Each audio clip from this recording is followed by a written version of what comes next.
Hello and welcome to another episode of Jaxon Talks Everybody. With me, your host, Aaron Mashvitz, aka Jackson Stone. And I am joined today by Morgan Mercy. Welcome to the show. Hey, thanks for having me. You're welcome. You're welcome. I'm very excited to have this conversation. I haven't seen you in a while. I know, man. It's been, been a few months. Like 6 months now almost? The last time I was at MPX was like March, the middle of March. Yeah, so it's been like almost 5 months. That's crazy. That was my last professional wrestling match.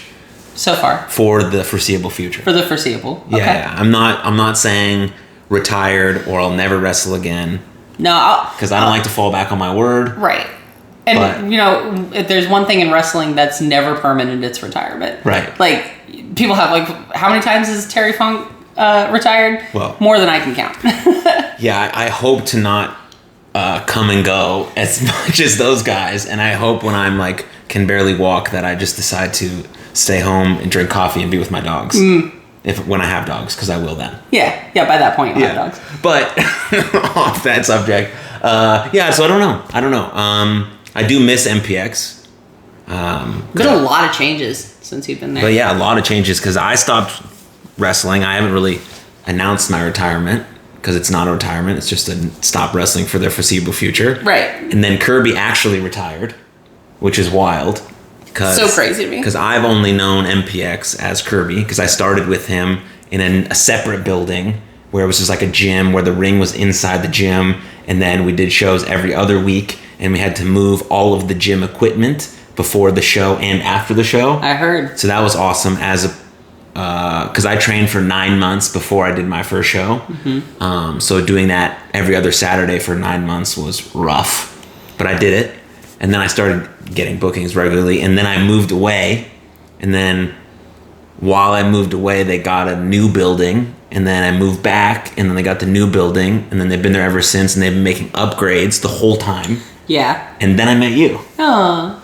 And then I've been there, and now that it's weird how seamless everything's been since Kirby retired. I haven't seen him since then, which is so crazy to me because I saw him, multiple times a week, and now I just haven't seen him since.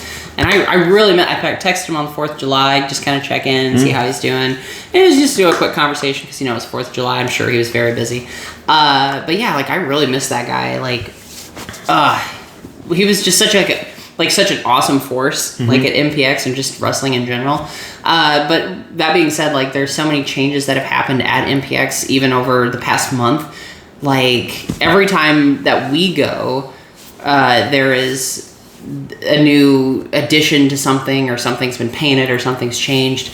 They have all these new lighting fixtures. They've got AC in there now. Whoa! I know, that's a big one. That's so cool. I know. They're working on the big AC. They've got some window units in there. They've got fans galore.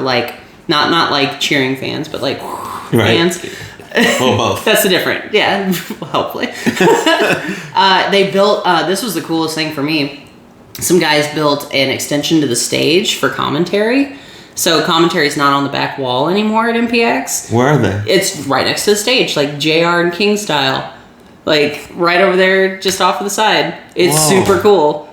Yeah, they really just upped everything. We retaped all the ropes. We got a new canvas now. It's coming up in the world. So if you haven't been to MPX, go to MPX. MPX.com. I think it's a Square site. I should know that website a little bit more. Yeah, for sure.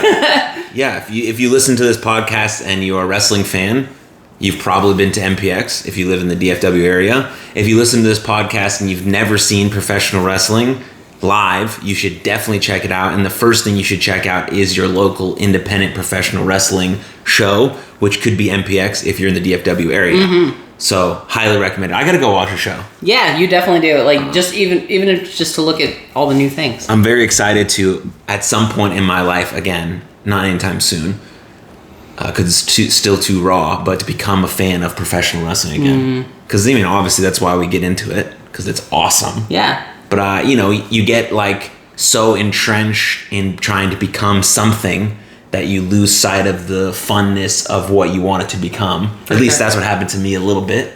And then I stopped watching it, really, because I was doing it so much. And then it became my job more than something and so now kind of out of it the same way I'd had with baseball. I loved it, played it, stopped loving it. Now I coach it. So hopefully that maybe some like transition like that will happen with wrestling. Loved it as a kid, became it.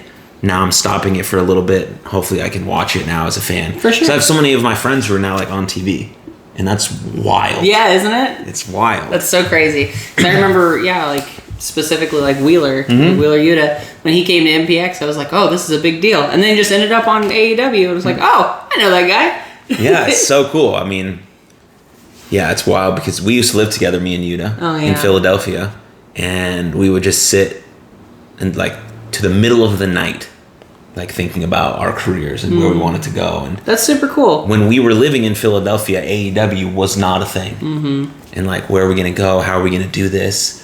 Like, really shitty apartment in Philly. We were just... Those are the best conversations though, in a really shitty apartment. And he loved to get drunk on wine.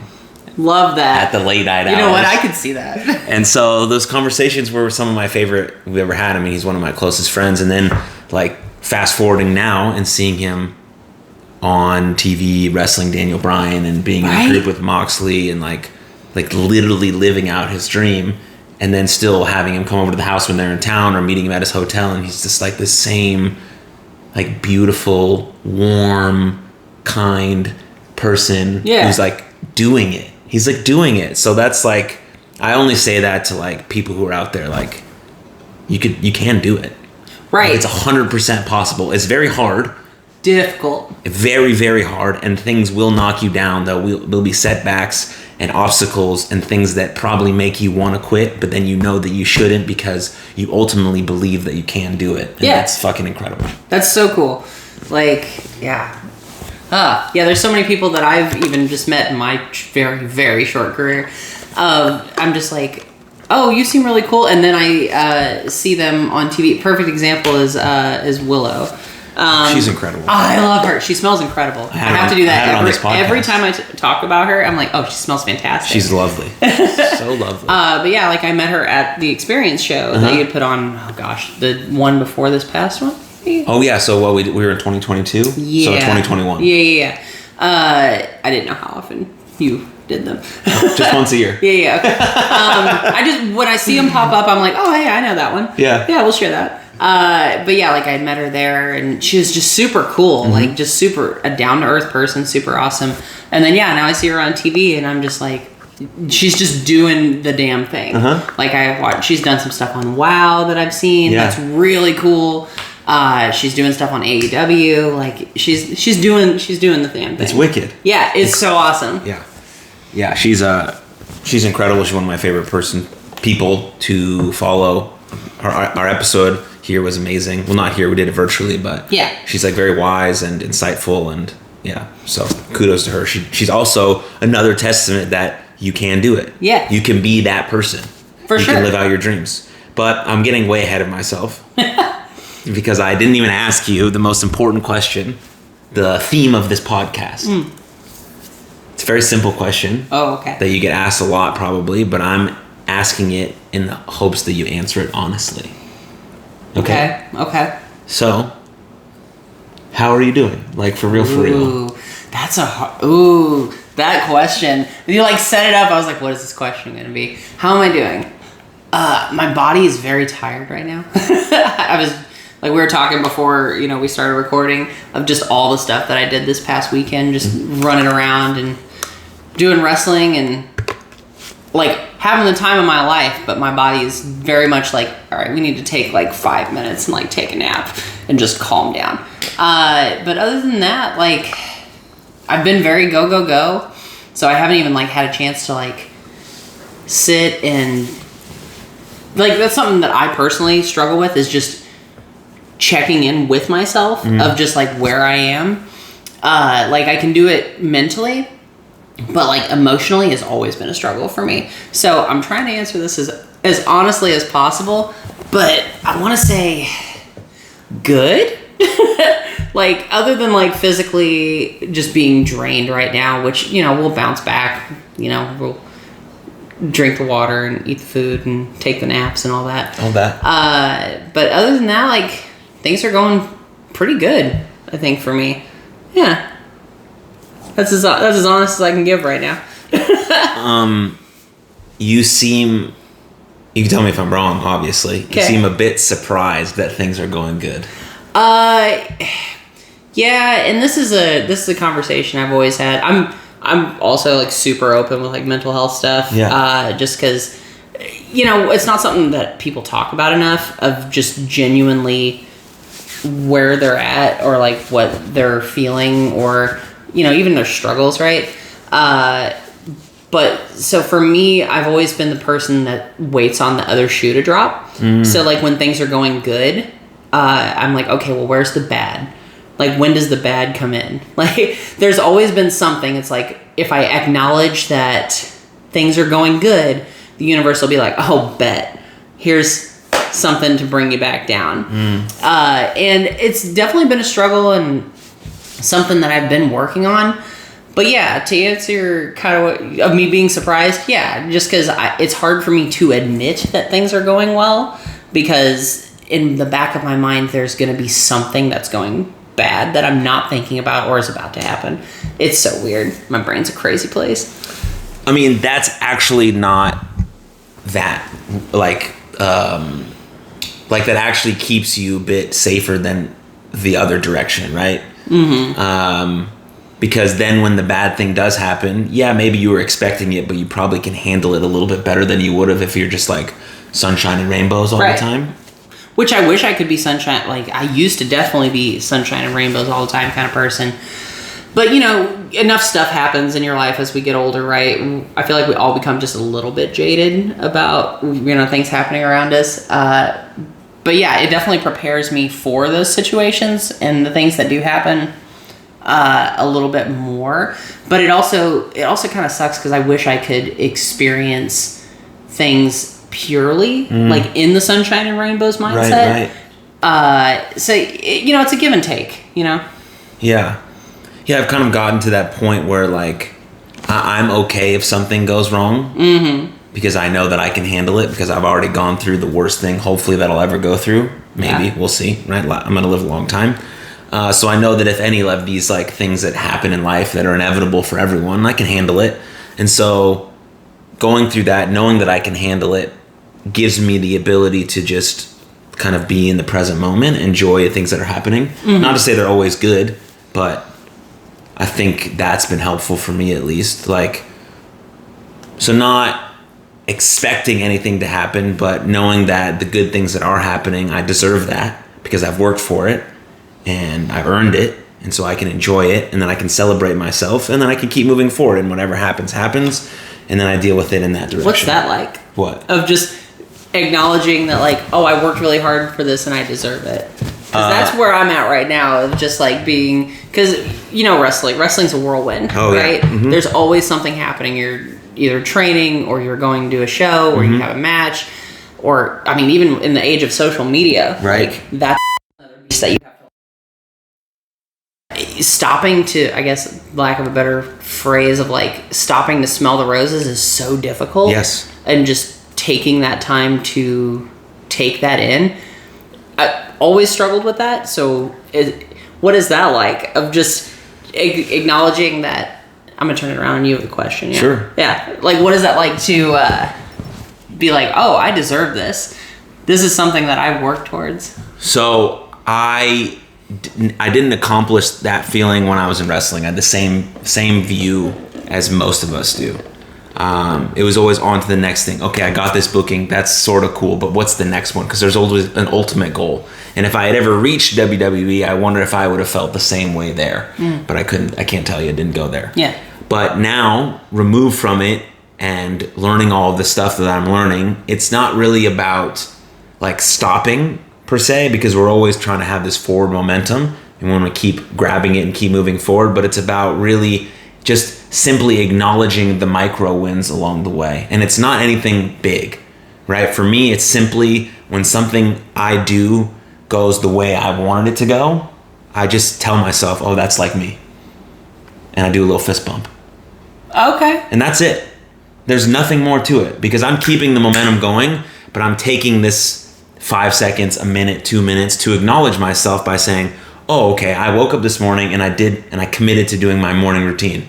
Fuck yeah, fist bump, that's like me. And that's a micro celebration for a very large win. And the same thing can happen in wrestling or when you're doing anything that you're striving to be the best at. For sure.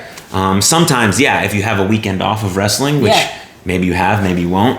It depends on how busy you get. But you take that weekend off and maybe you're with your wife and you're thinking like, I mean, this is nice. I would rather be booked, but this is nice. And you can celebrate that in the moment as well. And it goes into the reverse as well. Like if you have a bad match, it's going to happen, right? Oh, it has happened. We know that shame and guilt don't work. They don't make us better. They don't improve us. They don't make us feel good, right? So we want to remove shame and guilt when something good doesn't happen.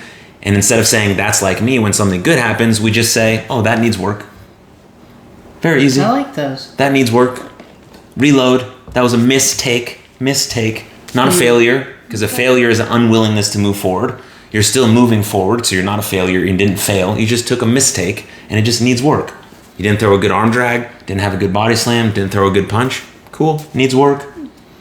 I like that. I like that mindset. So those are the two approaches that I've taken in my coaching practice, and they seem to work. They work really well for me. That's why I tell them to other people. And so I like celebrating the micro wins.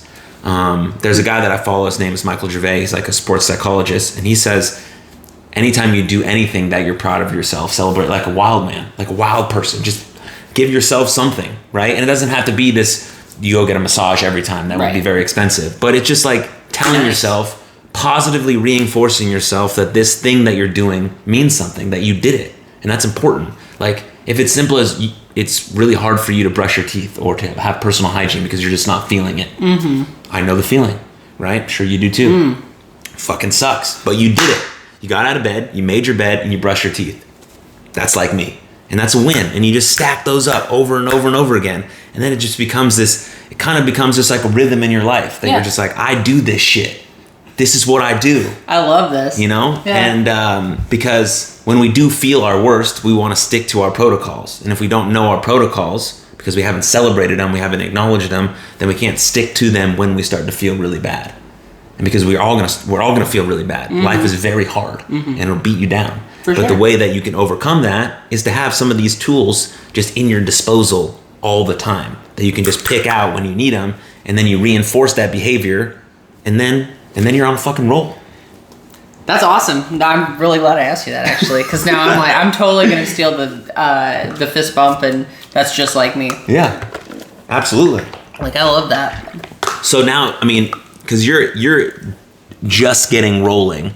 Yeah. In your professional wrestling career, and it's a very exhilarating career, but it's also, there's just a lot going on. A lot.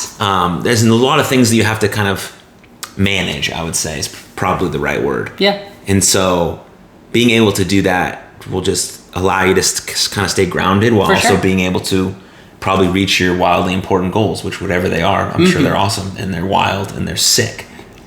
So sick. But yeah, so anything else you want to add to my initial question of how are you? Oh, yeah, that's what the question was, wasn't it? We went off on a little bit of a tangent. Oh, there. that's what happens. I usually prepare one podcast, but then I write down some other notes just in case. But usually that's how it goes. Yeah. Man, I'm so glad I just picked that up and now I'm totally stealing that. I thought that was really cool. No, I didn't have anything else to add to that.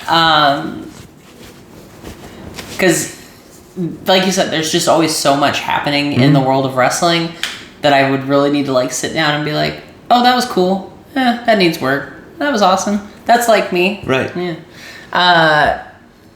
But yeah, for the most part, I would say I'm pretty baseline right now. Especially taking that nap today. Because I would have been definitely below. I crushed that nap today. Are you a big napper? No. That's how I knew I was so tired. Yeah. Even as a kid, I was never the person to take a nap. If the sun was up, I was not sleeping. I mean, I'm also a night owl anyway, so when do I sleep? Who knows? Not me. Fair enough. It's very hot. I need to turn on the fan. Okay. I don't know if you're hot. I am a little bit. You can keep going. But yeah, as for naps, it's never been my jam. No? No.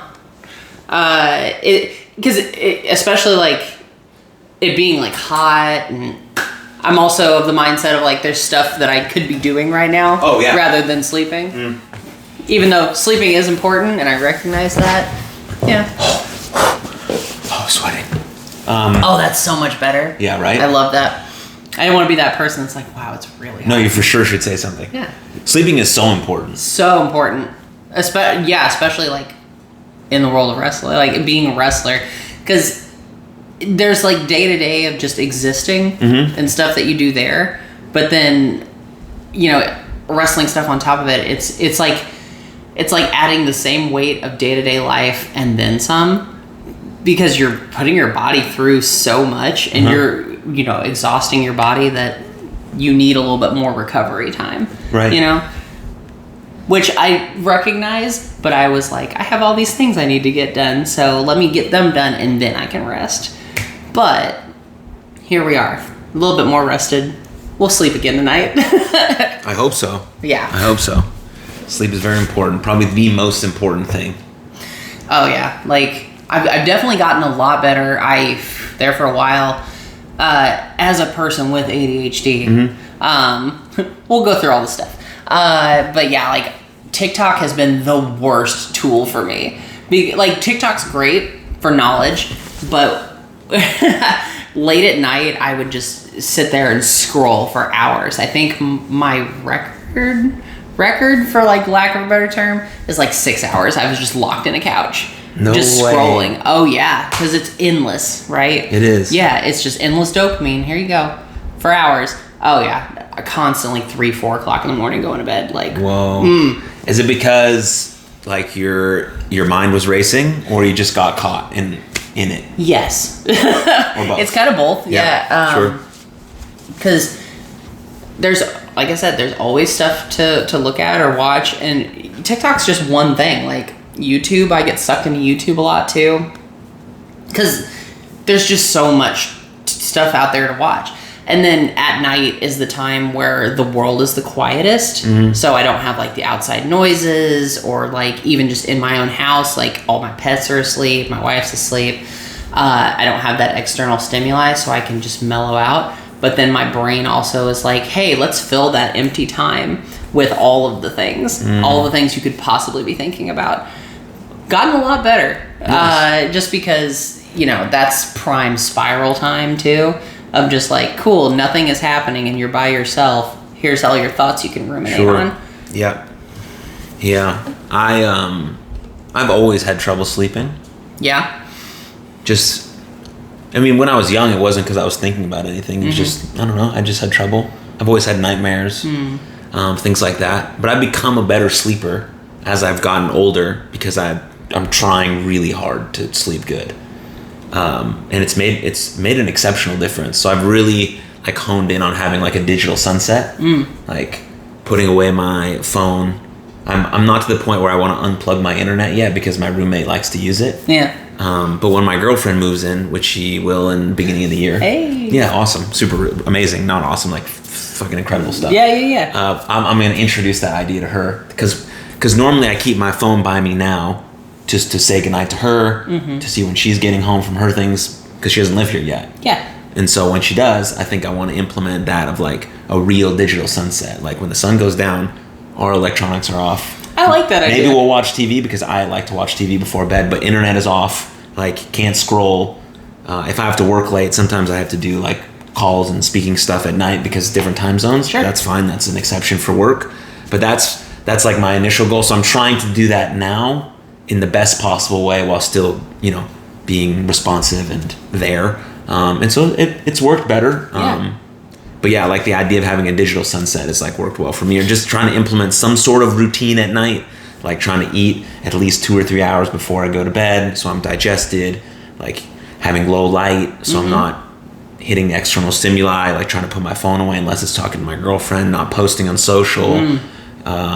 Scrolling. Sometimes having some tea or some magnesium to kind of cool me down. Just like adding some of that stuff has helped me, because I'm really focused on my morning routine. Like I have it dialed in. Like the first hour of my day is like, boom. And Yeah. Now it's like, I'm always like, that's like me. Always. Because I got it dialed. It's awesome. That's awesome. I'm trying to do that with my nighttime routine, but like I said, I can't fully dive into it yet because my girlfriend doesn't live here yet. Mm-hmm. And my roommate wants to watch TV and use the internet and all that stuff because he pays for it also. So it would be very... That's super cool, though. Yeah, like, so I'm trying that. It reminds me a lot of, like, so before I moved to Texas in 2016.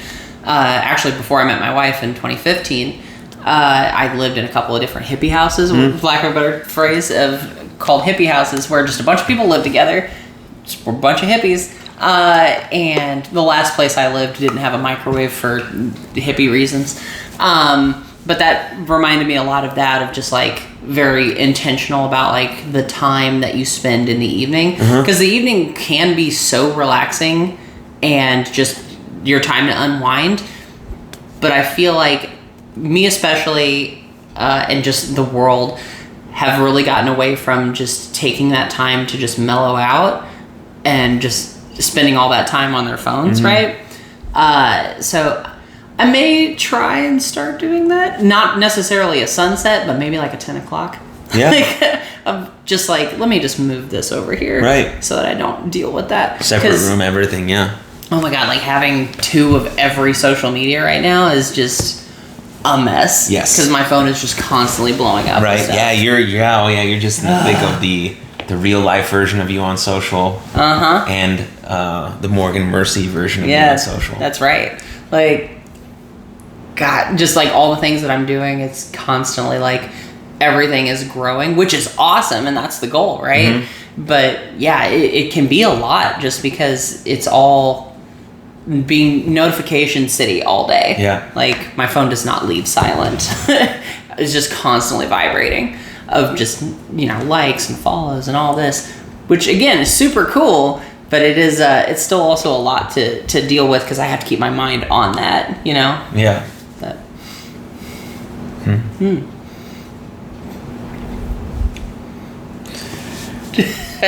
I'm thinking I have some thoughts. I like thoughts. Yeah, but there's a couple tips. I'll tell them to you later. Okay, perfect. Maybe about social. I ran through the same issue as you because I had an Aaron Mashbitz page, everything, Facebook, Twitter, and Instagram, and then I created a Jaxon Stone one when I started wrestling, and then I deleted all of the Aaron Mashbitz ones. Oh. Gone. Yeah. Off. Everything is Jaxon Stone. YouTube. You put all those chips in that basket. All the chips in the one basket. And now I'm trying to have to figure out, because I'm not going to delete any of the socials, right? Because I got a following, and Jaxon Stone created this kind of brand for me. For sure. And so it's amazing, and I'm very blessed and grateful for that. So I'm trying to figure out a way to kind of have both, because this podcast is still named Jaxon Talks Everybody. Awesome. I love the name. I haven't come up with a different name to replace it yet. That would include Aaron. I don't know if I will. Aaron Talks Everybody. There you go. Just change the name. It's like Blue's Clues, right? They would change like a host every so often. Really? Yeah. I mean, that's what they did, right? Huh. There was a Steve, and then there was... I couldn't tell you after Steve, but I know there was a bunch of different guys in different colored shirts. I have no idea. You could just change your shirt, change your name, and like, no, I'm Aaron. Yeah, so I have no idea. So as of right now, it's staying the same. Cool. But I understand the very interesting dynamic of, for sure, the 2 socials and kind of 2 identities and really, yeah, what's what, and it's a world. It's definitely it's a juggling act. It's a spinning plates, if you will. Yeah. But yeah, like you said, like Facebook, Twitter, Instagram. I didn't use Instagram hardly before I started wrestling. Like, my friends would tag me and stuff on there. It was the only reason there's any posts on like my personal Instagram is because my wife adds me as a collaborator. Yeah. Or will like tag me and stuff, and I'm like, oh yeah, no, put that on my profile, because I'm just real bad about posting on there. And like, so yeah, Instagram, and now there's TikTok too, which I haven't even begun to try and get into that world because, again, we're kind of afraid of TikTok just a little bit, just because it is such a time suck that, like, I don't know if I have that kind of time, Yeah, I'm a post and ghost kind of guy. Ooh, I like that. I plan most of my posts. I know what I want to post, when I want to post it. I post it, and then I leave the platform. And then I have timers set on my phone also, so that I only have a set amount of time to look at DMs, check notifications, things that like are actually business related. And then I attempt to not ever scroll, but that doesn't happen. I'm not perfect, but that's my intention going in. So I'm trying to curate these emotional parameters when I'm using social media, which has helped me a little bit. Yeah, I definitely incorporated that with TikTok of just like having because especially after the 6 hours nights, like, I'm like, we're only going to allow TikTok to work for this amount of time. And even when I pull it up, it's like, hey, you only got like 25 minutes left. Nice. And I'm like, all right, cool. Sometimes, because I'm also not perfect, sometimes it's like, hey, I do hate that my phone is like, you want to add 10 minutes to that timer? Like, it does give you the option. I don't necessarily want to, but I'm gonna. Yeah. Like, if you're gonna ask. Sure. Right. Add 10. It's right. Let me just push a button.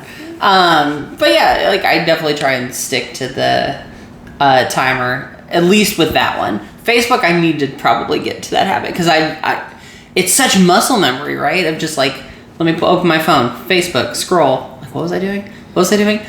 I totally forgot what I was doing. And then, and now I've been scrolling for 20 minutes. Yeah, it's such a weird thing that I think nobody talks about, of just the death scrolling forever. Yeah, it's just endless.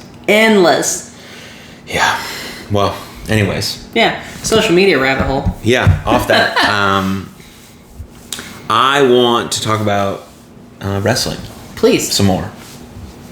I want to talk about, first, why you love wrestling, when you fell in love with it. I know it's a generic question, but this is only your second podcast, so I'll be the first one to kind of ask you. Yeah.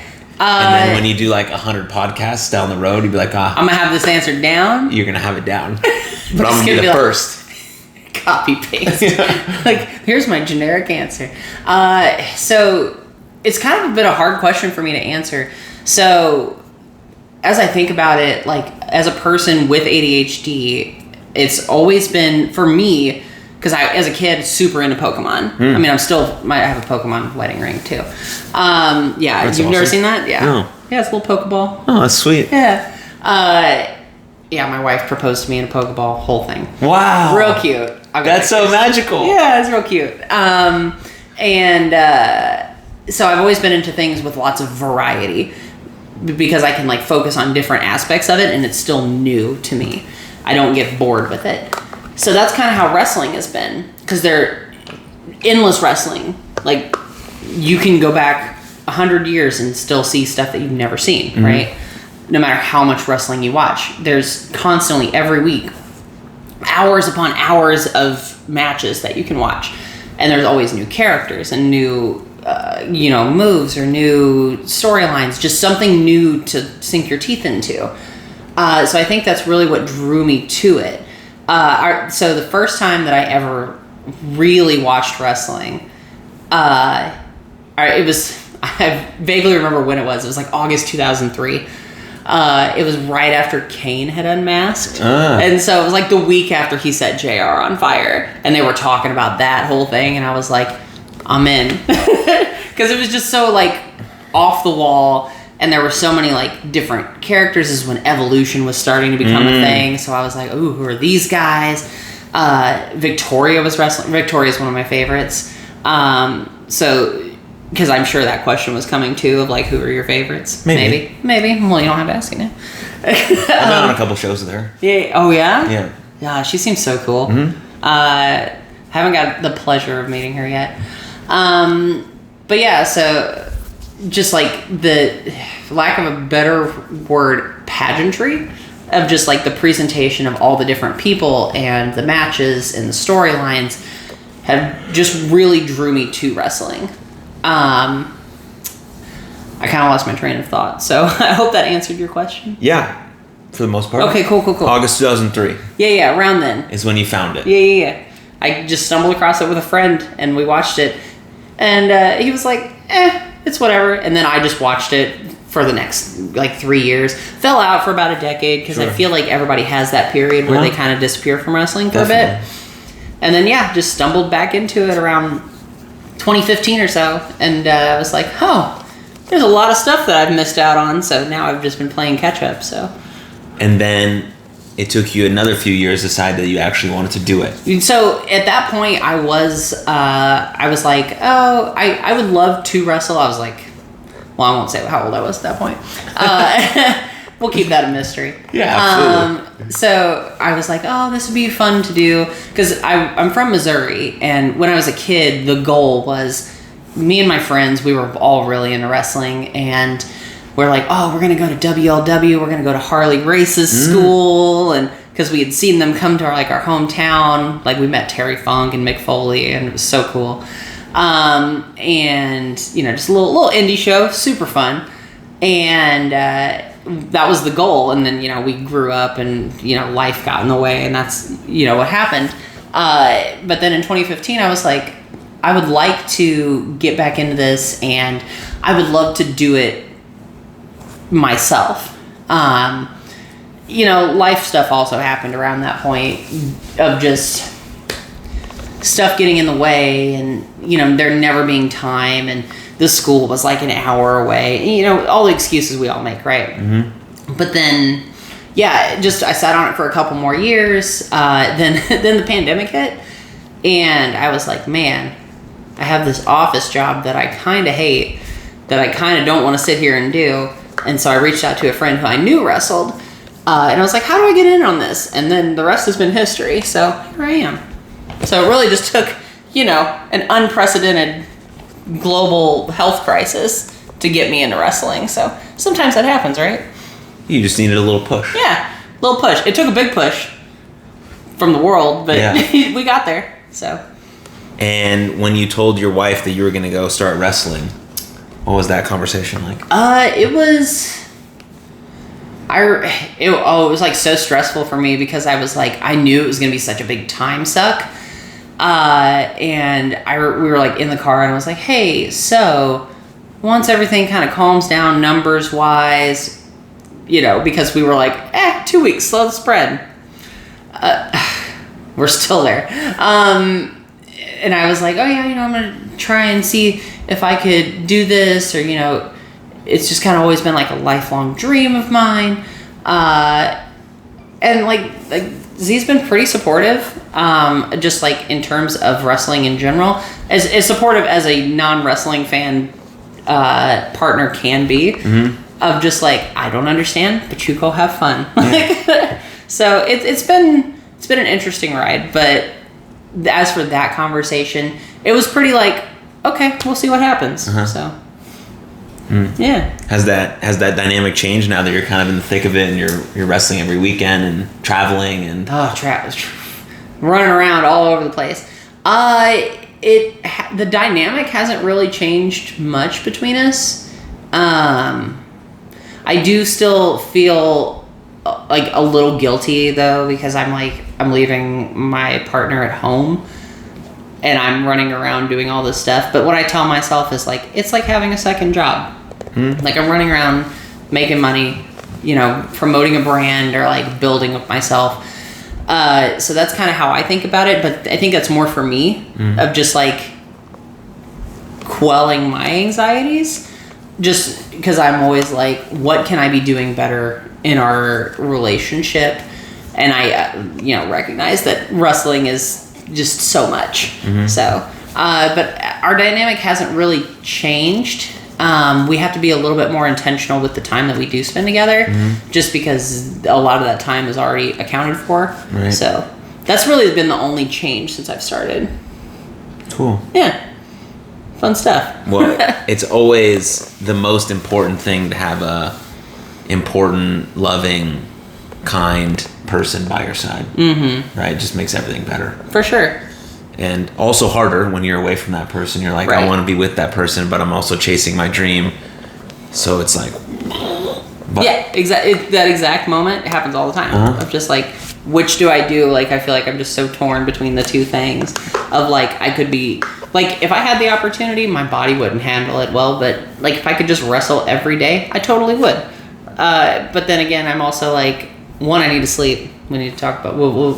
We talked about that. Yeah, yeah. But then, just spending time with my wife is also super important. So I need to... It's been like a give and take. What I do, so in terms of like our dynamic changing, what I've tried to do and what I've been pretty successful at so far, it's like me. You like that? Yeah. Look at that, I'm already incorporating it.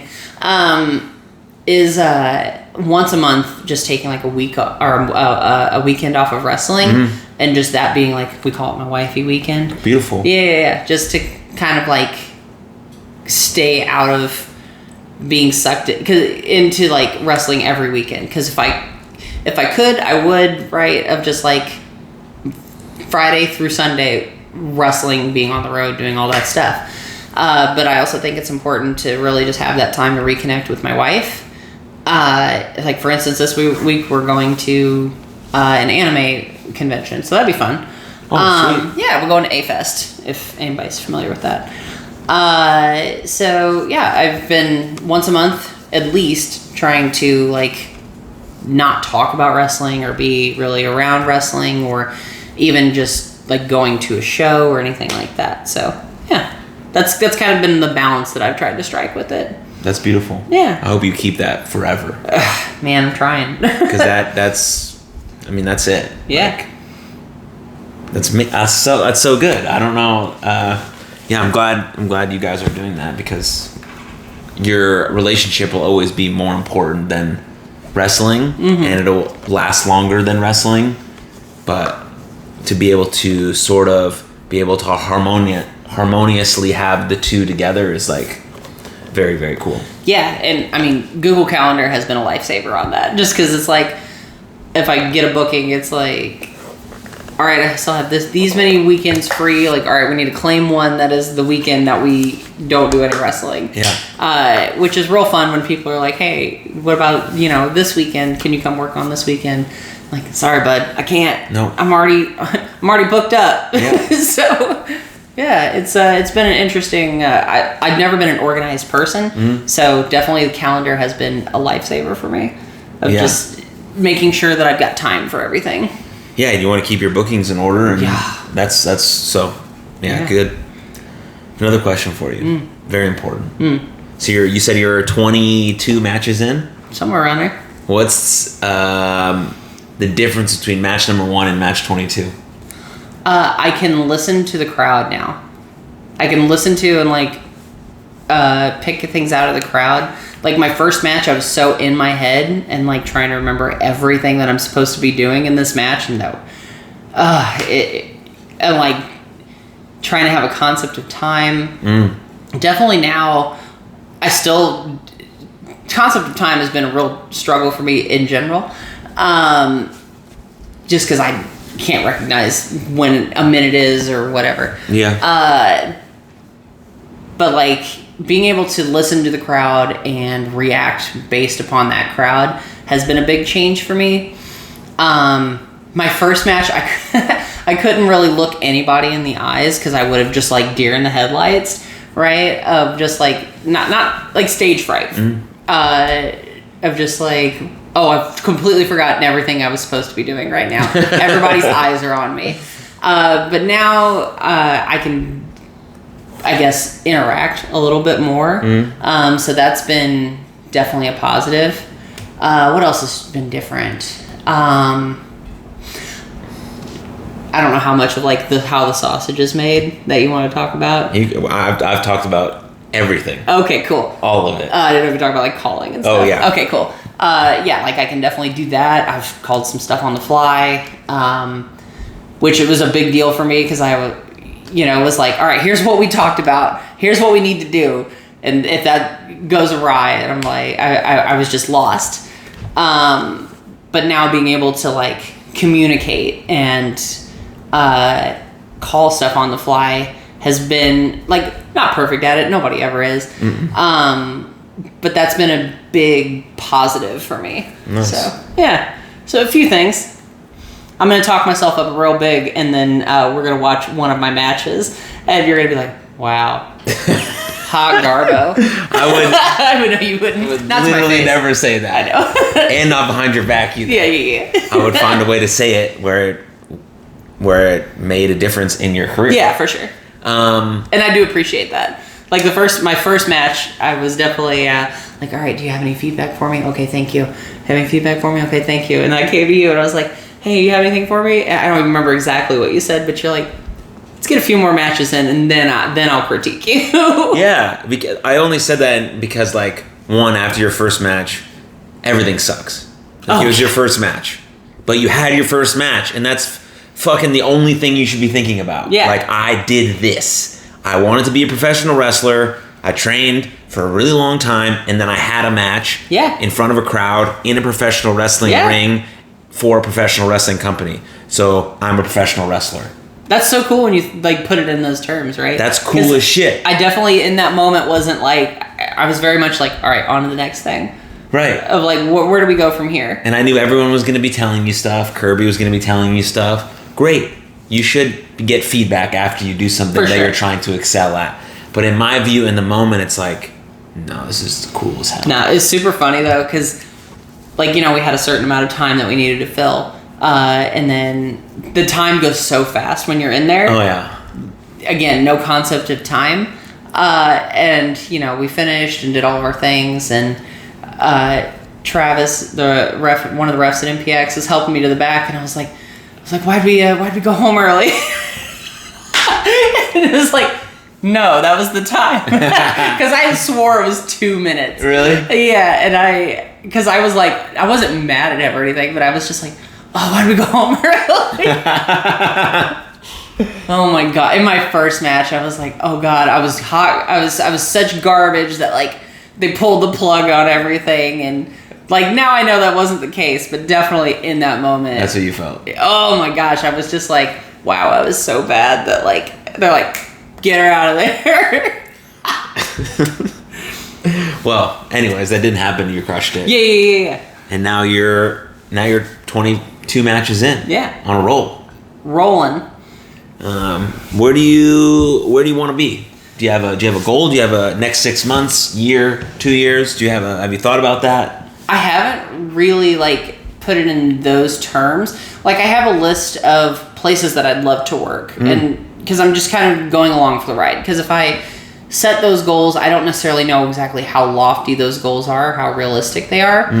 And I know myself, and if I set them too lofty, I'm gonna try and attain those goals.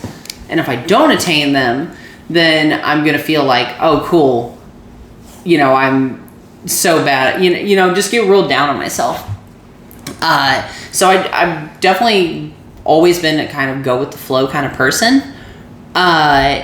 In terms of wrestling, I'm just kind of like, I'm kind of just getting my feet wet, of just figuring out like the places I do like to go or where do I want to go, and just really kind of taking every opportunity as it comes along, and trying to make those own opportunities for myself as well. I haven't really sat down and thought of like what I want to do in the next 6 months, because in the next 6 months, I'll have been wrestling a year, like matches for a year. It's crazy. When was your first match? November 2021. I know. Less than 6 months, I'll be a year in. Isn't that crazy? That's so cool. It's so weird. Because, like, time flies so fast. It's wicked. Yeah. Like, the other day, I was like, I've been training since 2020. Yeah, that was, like, a year. Oh, that was over 2 years ago. Like, I started training over 2 years ago. It's so crazy to me. But, yeah, I don't really know. Like, ultimately, the huge, ultimate, lofty goal that I would love to get to, two things, like wrestling overseas. I've always really wanted to wrestle for Eve Pro, which is a UK promotion. Yeah. All women's promotion. I wrestled out there. Yeah? You wrestled for them or just out there? I wrestled in the UK and Germany a bunch of times, yeah. Yeah. Oh, Germany. Oh, I'd love to go back to Germany. Germany's great. Love Germany. And the ultimate super lofty goal, AEW. Like, since its inception, I've loved everything that I see about that company. It just seems like a really good atmosphere to be in. And I love all the talent that's been on there. And it just is so pro wrestling based, right? Like, ability and just match structure. I just love everything that AEW has done so far for the most part.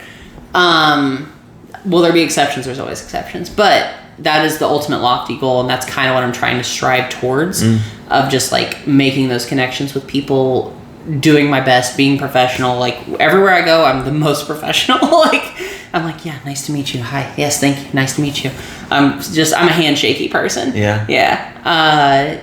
And I always, try and look nice. And sure. Yeah. So that's always been the ultimate goal. But as for, like, a short-term goal, I'm really just kind of, like, enjoying the ride, trying to, and just trying to keep on that wave, trying to find the next wave into the next one.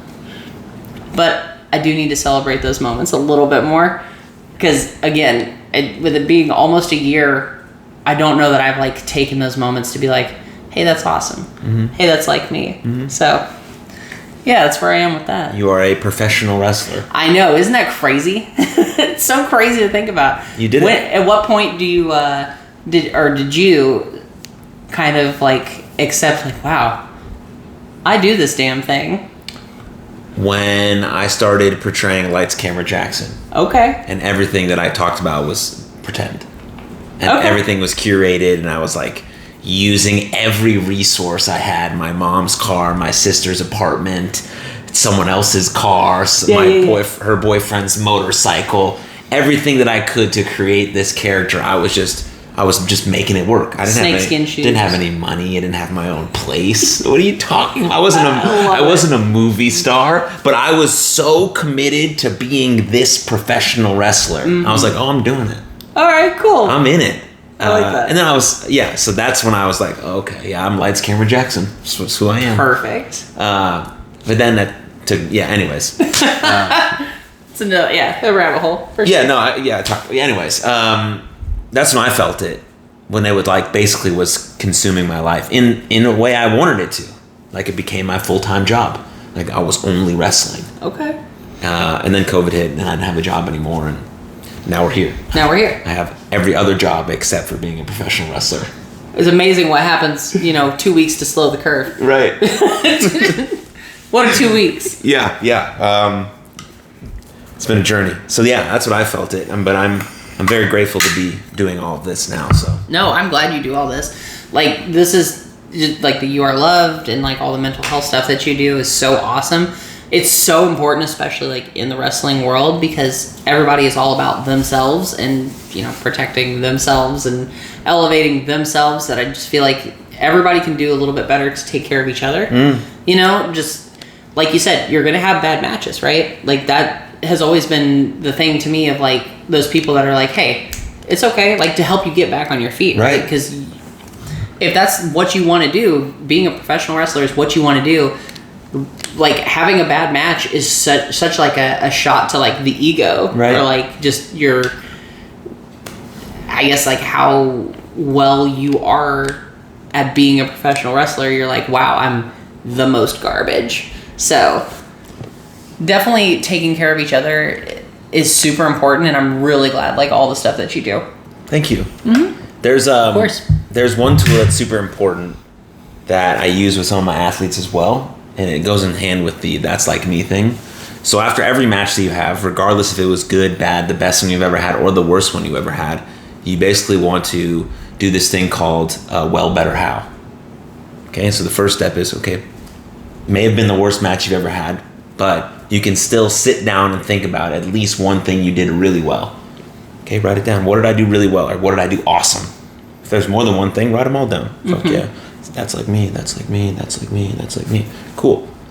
Next one is what do I need to improve on? Not what did I do badly, what did I fuck up at, how did I embarrass myself? Sure. None of those things work. Just what do I need to improve on? Okay, that bump was kind of weird. I could have thrown this strike better. I could have had more energy on my comeback. Okay, cool. And then the last part is how. How do I do that? So you look at the things you want to improve. How do you do it?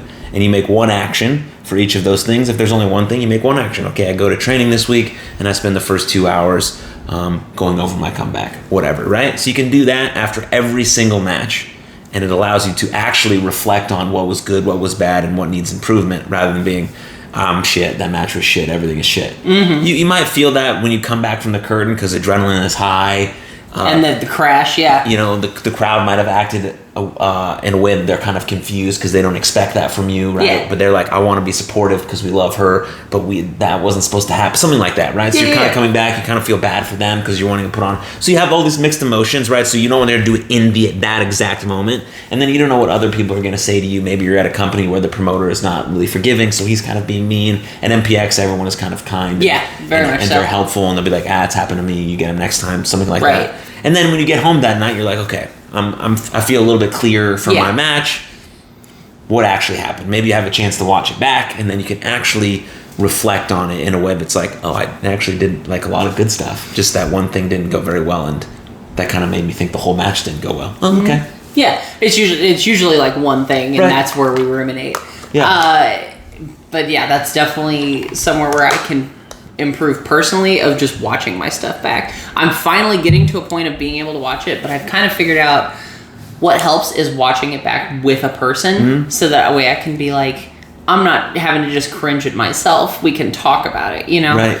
At least like takes the focus off of me just picking myself apart. Right. And it kind of goes back to like what you're saying of becoming a fan. It's watching yourself, but also watching it through a fan's eyes. Right. It's a weird experience. But yeah, like I've been trying to be better about watching my stuff back, at least over like the past couple of months. Because there for a while, like in the beginning, I'm like, these are not going to be good matches. I don't want to watch them back. I don't even know that I've watched my first match, to be honest with you. Yeah. Yeah, isn't that crazy? Mine's still on YouTube. Is it? Yeah. Yeah, mine's on the network somewhere. Network.mpx. There was no network when I had my first match. I mean, it was only in 2016, but wow. I'm just like 2016 feels so recent to me still. I don't think it's that. I mean, it is 6 years ago. I know, isn't that? It's so crazy. Like I think of like 2012 and 2013. That's a decade ago, but it still feels like it just happened to me. Again, no concept of time. Yeah. So. Well, I graduated high school in 2010. To me, that's like wasn't that long ago. Yeah, same. Like I just turned 30. I still feel very young and lively. So I don't Good. know. I'm just hitting my peak. Look at you. My peak. Oh, it's wild. Totally different feeling than when I turned. Never mind. Well, you just started wrestling, so you're getting used to. Yeah. I'm catching up to everybody. You're getting used to your body feeling like this, and then you'll start to understand what you need to do to recover. And then at some point you'll stop training as hard as you do because you're having so many matches. Hopefully you don't stop training. Yeah. But right now you're training hard and you're wrestling on the weekends, right? That's a lot. It's a lot. So then you start to figure out, okay, what can I do in the gym? This makes me feel better. Okay, I'm wrestling here and here, so I can backlog my workouts to this. Okay, I get one training day here, kind of to recover, kind of to figure some stuff out, and then I'm back on the road. You'll start to figure it out. It's not like your body's going to feel good. No. I've definitely come to terms with that my body will never feel good again. But you will have a better sense of just what needs to, like what's kind of stuff is important. Yeah. Because you're going to have wear and tear, and your knees are kind of already Yeah. Well, You're good now? We're getting there. Yeah, I know, right? Knock on all the wood. Yeah. Like this, we're to a point where I have a lot of strength in my legs. I still wear a knee brace just to be safe. Because, you were there the last day that I re-injured it. Right. And that was the last time that I've had an issue. And so I've definitely been pretty, like, babying this knee of just trying to strengthen it. Yeah. Again, train of thought gone. I know what you mean. Yeah, but it's in good shape now. It's in better shape. I wouldn't say good, but it is much better shape. Yeah, and it's also your knees and your hips and your glute and your shoulders are all getting used to wrestling. Yeah. So they're going to adjust because our body's like this most magical thing. Yeah. It's crazy. It's unbelievable how much stuff happens just automatically, and we're just like, oh, okay, yeah. And so wrestling is one of those things where it will adjust, and you'll start to have some aches and pains, but it'll just become this like thing that you do, and your body knows that you're about to do it, and you're like, okay, we're in wrestling mode now. Right. Here we go.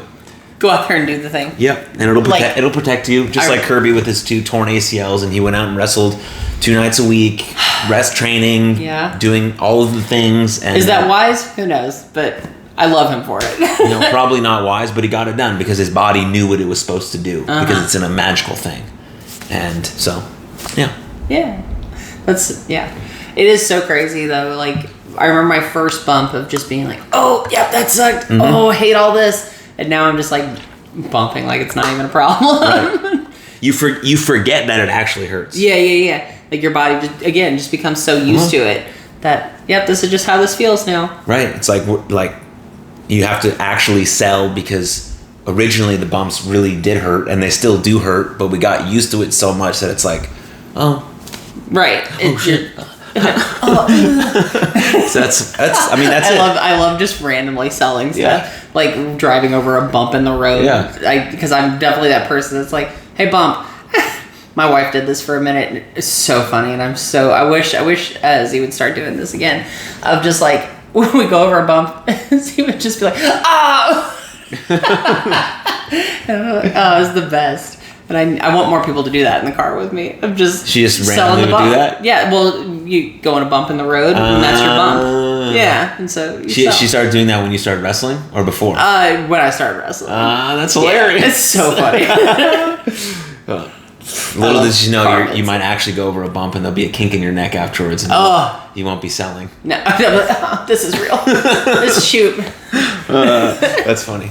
I have shooting pain in my neck. I have a couple more questions for you. Perfect. And then I'll let you go. But one is about something that you mentioned off camera before I turned on the camera. Okay. And then asked you if I could ask you about it. Okay. But you mentioned going to see your therapist. On Monday. Today. Oh, you saw her today? Yeah. Oh, before this. It's therapy day. Therapy day. It's a beautiful day. How long have you been in therapy? And why did you start, if I'm able to ask that question? So started therapy in 2019. Yeah, around 2019. Started therapy because I probably always needed therapy. Like, without going into all the trauma, just so many crazy things have happened in my life, and I've lived like 3 lives up to this point. And, processing all of that and picking all that apart, has been fun. But it's been necessary. So that's kind of the reason I started dealing with anxiety a lot. Just in general, of just general life anxiety, of just everything making me anxious. And I still deal with this a little bit. Like if there's an unexpected noise, I'm very much like I tense up real bad. But we're getting better, right? That's the idea, is to make those improvements within ourselves. But yeah, that's kind of the reason I started going to therapy, was just everything that I'd been through kind of rearing its ugly head. And just needing to process through all of that, and I guess just try and get back to a place of like normalcy, if that makes sense, or whatever normal, can be. Also, I just needed somebody to like be like, hey, so all this crazy stuff has happened in my life. I need to talk it out with somebody who's not gonna like judge me, or that can listen to this and like actually have some insight into it, rather than, wow, that's crazy. And so yeah, that's kind of the reason I've really started going. So yeah, I know it's a short answer, but without going into like super detail about it, that's pretty much the reasons. And it's been helpful? It's been so helpful, like just being able to experience the world, and even just accept that like good things in my life, because we were kind of talking, I don't know if that was the beginning of this or if this was before we started recording, because we've been talking a while, of just like when the other shoe is going to drop, right? I think that was earlier. It was earlier. Just like when the other shoe is going to drop, and I've made huge improvements with that. Even just accepting compliments has been a huge deal for me. I used to always be that person that was like if somebody was like, hey, you look really good today, I'm like, I sure don't, but thank you. Like looking back, it's really cringy to say that because somebody's complimenting you, but it's just how I felt. I was just like, you're just being really nice. And being able to like accept compliments and even just to say thank you and move on, like, has been a huge improvement for me. It's something small that people don't think about, but for me, that's a huge deal, right? Just because I have beat myself down and the world has beat me down for so long that's just the lies that I told myself of like, this is the reality and everybody else is lying, if that makes sense. So, yeah. Better. We're getting there. That's amazing. Still a lot of work to do, but we're getting there. Thank you for sharing. Oh, of course. Yeah, I as you know, I'm a big proponent of therapy. Mm-hmm. Right? Same. I think a lot of times when we're thinking about our mental health, we only feel like we deserve help for it when we're in a crisis. Mm-hmm. Right? Because that's kind of how our society has been built, right? But mental health encompasses much more than any sort of mental health condition, right? You think of mental health condition, you think of depression, anxiety, OCD, bipolar disorder, and the list, right? Those are mental health conditions that can be diagnosed, and then you deserve the treatment and care for those. But when you just talk about mental health in general, that's every day. It's how you think, it's how you feel, it's how you act. That encompasses literally everything in your life. Your job, your relationships, your circumstances, your environment, things that happen, all of that stuff encompasses your mental health. And so if we can get to a point where we can be a little bit proactive about it, not that you have to go see a therapist, right? But if that's the best option for you, fantastic. But my kind of ultimate goal is like for us to view mental health as an everyday thing that everyone goes through, and that if we can implement some of these tools into our life on a daily basis, then when we do hit a crisis, which we will, and something bad happens, which it will, then we have these tools that are equipped, and there's no shame built around getting help and asking for help. It's just like a normal thing that we do. Like, hey, I'm going through this right now. Mm-hmm. Can I just like talk to you about it, and then we can go get some help? You're like, oh yeah, sure.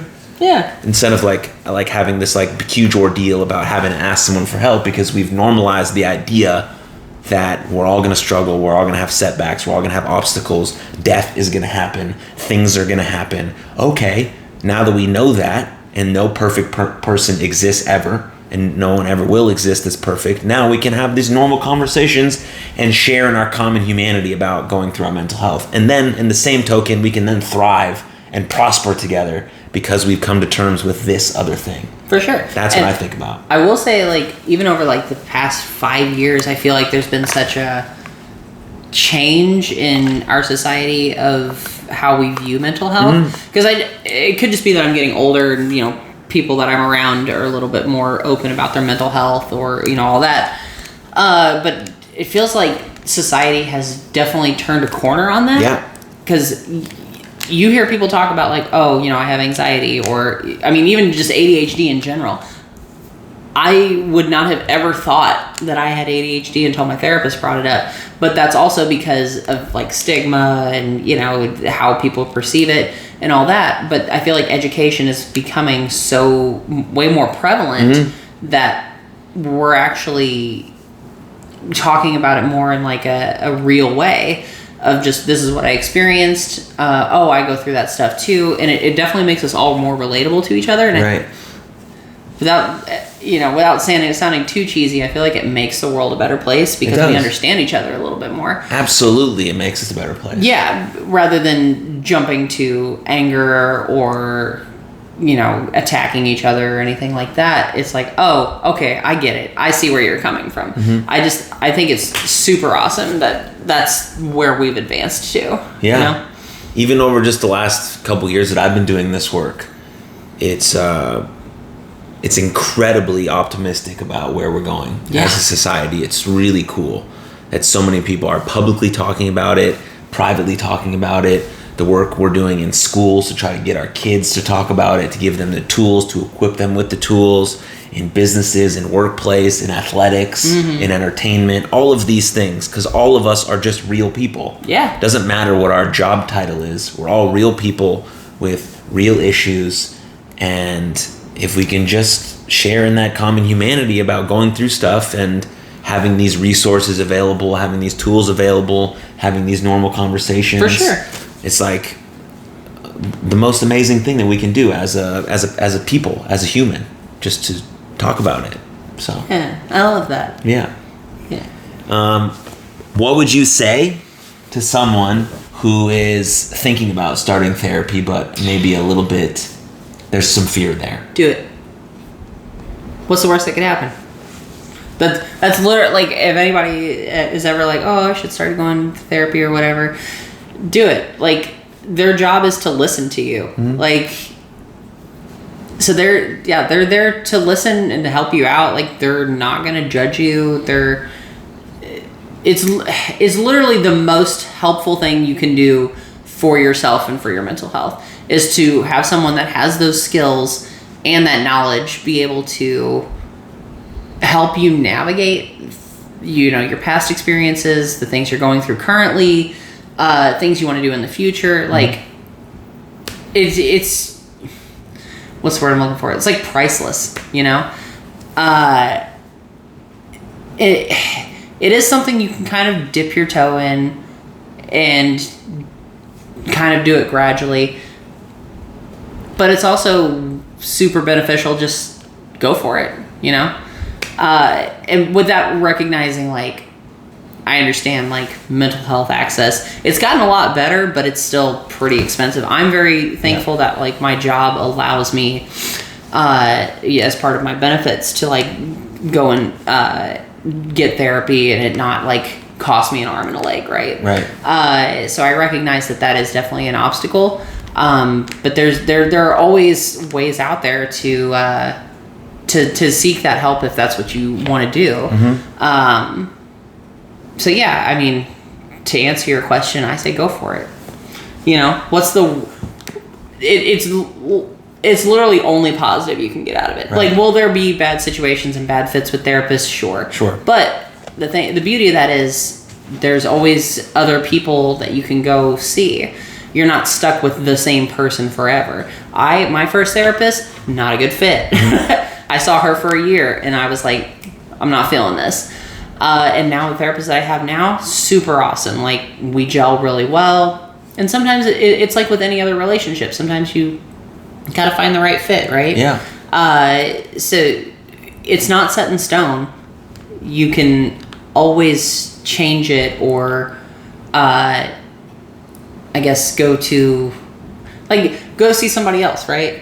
So go for it. That's ultimately my answer. Is just go for it. I think that's the best advice. And also, as a reminder, if you are out there looking for therapy, and there is a money barrier to that, you can reach out to me and my nonprofit, as one of our specialties is helping people pay for their therapy. So you can go to the website at youarelovelife.com, or you can email us, or you can go to the contact page on the website, and then we'll help you get situated with whatever you're looking for, whether it's online therapy, in person, if you're in the DFW area or not, that depends as well. But that's something we do at our nonprofit, so I just wanted to throw that out there for those that are specifically listening to this episode for Morgan and don't know some of the work that I may do. So there's that. I love that you're like, people would just specifically come for me. No, it's all you. You think so? You'd be very surprised how people will become fans of you, and they will be inspired by you, and they will listen and watch to everything that you post about. And it's really quite cool. It is cool. Yeah. And they'll buy every t-shirt. Yeah. They'll comment and like on your posts. I love that. For a number of reasons, they resonate with what you're doing. They want to be like you. They just say, fucking, she's hella cool. Yeah. There's a lot of things. But you'll have those people. I still have them from the very first day of my wrestling career. Thank you. Yeah. I had Aaron Mercer. He was on my podcast. Oh, I love him. The episode dropped today. Perfect. Good plug. And so, same thing happened with him, right?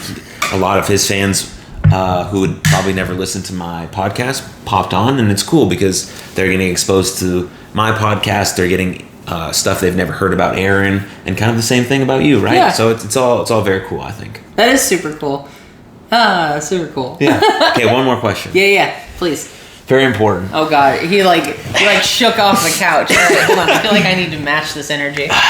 Okay, so one of my favorite podcasters, his name is Tim Ferriss. Okay. And he asked this really cool question at the end of his episodes. I'm not sure if he still does it, but I watched like 100 of his episodes. He has like over 1,000 or something now. Jeez. maybe not 1,000, maybe like 500. But he's like the original podcaster. Yeah. And so he always asked this question. I thought it was a really great question. And I want to ask you.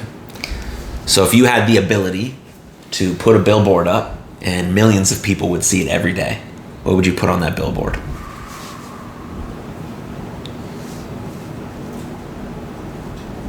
Oh my gosh.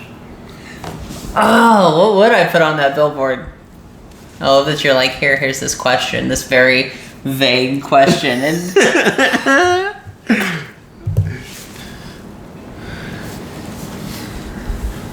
Phil, a little bit. Let me think on this. Let me Okay, figure well, this out. my billboard would say "You are loved." Of course. And that was the first thing that popped in my head, but I was like, oh, it's also a cop-out answer. Yeah, Aaron Mercer said "It gets better," Oh, or that's a "Keep good going." one. Yeah.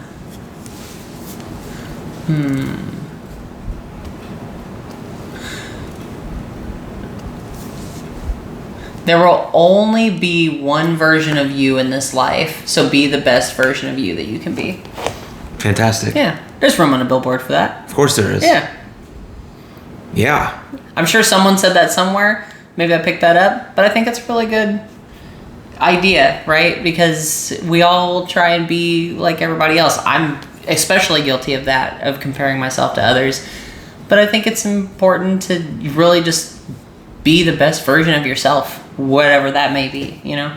You're always going to be the best you, and you're always going to be the second best someone else. Ooh. I like that.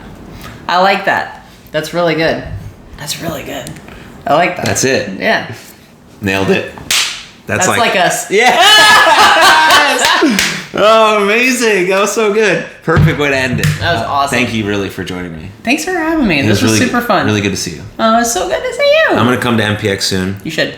I'm seeing Dimitri right before he's coming into town on Saturday, and I'm going to see him before the MPX show, so maybe I'll roll there and say hi to everyone, but we'll see. What like this week? Saturday. Are you going to be there? No. Well, that's it's my wifey weekend. Because I already saw you right now, so. Perfect. That's good. And we live close enough. You can always drop by and come hang out. Yeah, I don't have another table to give you, but. It's fine. I mean, you got that one. I need another one. I don't have another table to give you. But thank you, That's really. fair. This was really awesome. Yeah, I'm glad I thanks got for to know having you a me. little bit better. I know, and that's super cool. It is. I like it. It's the best. It's ultimately the best part of this podcast. for Yeah. sure. Yeah. I love it. So thank you for listening or watching, however you viewed this, whether YouTube, Apple, Spotify. And if you did, subscribe, leave us a review, share it with a friend. I really appreciate it. But most importantly, take care of yourself and others. I'll see you next time. Lots of love and cheers.